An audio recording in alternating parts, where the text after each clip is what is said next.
স্বাদে ঘ্রাণে অনন্য হয় রাঙামাটির পাহাড়ি কাঁঠালের চাহিদা দেশ জুড়ে। তাই এখানকার কাঁঠাল স্থানীয় চাহিদা মেটানোর পাশাপাশি যাচ্ছে বিভিন্ন জেলায়। এ নিয়ে বিস্তারিত জানাতে রাঙামাটি পৌর ট্রাক টার্মিনাল থেকে যুক্ত হচ্ছেন সহকর্মী জিয়াউর রহমান জুয়েল।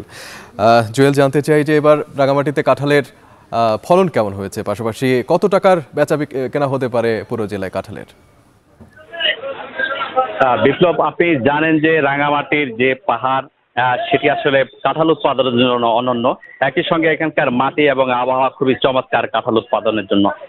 এইবার জেলায় আসলে ৩,৪৮০ হেক্টর জমিতে কাঁঠালের আবাদ হয়েছে। ব্যক্তিগতভাবে যে পারিবারিক উঠান কিংবা বাগানে সব মিলিয়ে আসলে ৩,৩৮০ হেক্টর জমিতে আবাদ হয়েছে। যদি একটু বলে রাখি যে লক্ষ্যমাত্রা ধরা হয়েছে প্রায় ১,০০,০০০ মেট্রিক টন, যেখান থেকে এই কৃষক পর্যায়ে এইসব কাঁঠালের মূল্য প্রায় ৫০ কোটি টাকা বলে এখানে কৃষি বিভাগ যেটি জানিয়েছে। তবে এইসব কাঁঠাল কৃষকদের কাছ থেকে বিক্রি হলেও সেটি আসলে কয়েক হাত বদল হয়ে দেশের বিভিন্ন প্রান্তে যায় এবং সেখানে আসলে কয়েক গুণ বেশি দামে বিক্রি হয়। একটুখানি যদি বলে রাখি যে রাঙ্গামাটি জেলা সদর, কাউখালী, বিলাইছড়ি, জুরাছড়ি, বরকল এবং নানিয়ারচর সহ আশেপাশে যে উপজেলাগুলো আছে সেখানে প্রচুর সংখ্যক কাঁঠাল উৎপাদন হচ্ছে এবং সেগুলো নৌপথে যেসব যোগাযোগ রয়েছে উপজেলা, সেই উপজেলাগুলো থেকে এখানে রাঙ্গামাটি জেলা শহরের সবচেয়ে যে বড় বাণিজ্যিক কেন্দ্র বনরূপা, তার সমতা ঘাট এলাকায় আসলে সেই তারা নৌকা বোঝাই করে কৃষকরা নিয়ে আসেন এবং সেখানে নৌকার উপরে আসলে এইসব ভাসমান যে কাঁঠালগুলো বিক্রি হয় এবং সেখান থেকে আমি এখন দাঁড়িয়ে আছি যে রাঙামাটি পৌর ট্রাক টার্মিনাল, সেখানে আনা হয় এবং সেখান থেকে আসলে ট্রাক বোঝাই করে ব্যবসায়ীরা দেশের নানা প্রান্তে নিয়ে যান। বিশেষ করে ঢাকা, চট্টগ্রাম এবং কক্সবাজার সহ আশেপাশের যে উপজেলাগুলো আছে সেখানে এই কাঁঠালের ব্যাপক চাহিদা রয়েছে।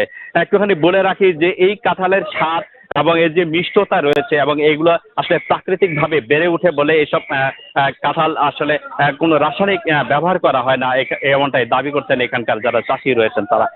এই কারণেই মূলত দেশের বিভিন্ন প্রান্তে এই পাহাড়ি কাঁঠালের প্রচুর চাহিদা রয়েছে বলে এখানকার যারা ব্যবসা করছেন তারা ব্যবসায়ীরা বলছেন। তবে একটি বিষয় বলে রাখি যে এই ব্যবসার আড়ালে কিন্তু একটি তাদের দুঃখ রয়েছে ব্যবসায়ীদের। তারা যেটি বলছেন যে এইসব মাল আসলে ৫০ থেকে ৬০ টাকা করে কৃষকদের কাছ থেকে কিনলেও তারা খুব বেশি লাভ করতে পারেন না। কারণ হিসেবে তারা বলছেন যে পথে পথে তাদেরকে অনেকগুলো খরচ বহন করতে হয়, বিশেষ করে বিভিন্ন জায়গায় তাদেরকে অতিরিক্ত টাকা দিতে হয়, যেটাকে তারা চাঁদা হিসেবে বলছেন। এই কারণে ভালো মূল্যে তারা ক্রয় করলেও ভালো বেশি দামে তারা বিক্রি করতে পারেন না, এমনটা তারা বলছিলেন। একটুখানি বলে রাখি যে রাঙামাটির যে শহর এবং এর আশেপাশে যে উপজেলাগুলো আছে সেখান থেকেও প্রচুর সংখ্যক কাঁঠাল দেশের নানা প্রান্তে এটা নিয়ে যায়। এই ছিল রাঙামাটি পুরো ট্রাক টার্মিনাল থেকে কাঁঠালের সর্বশেষ অবস্থা। বিপ্লব।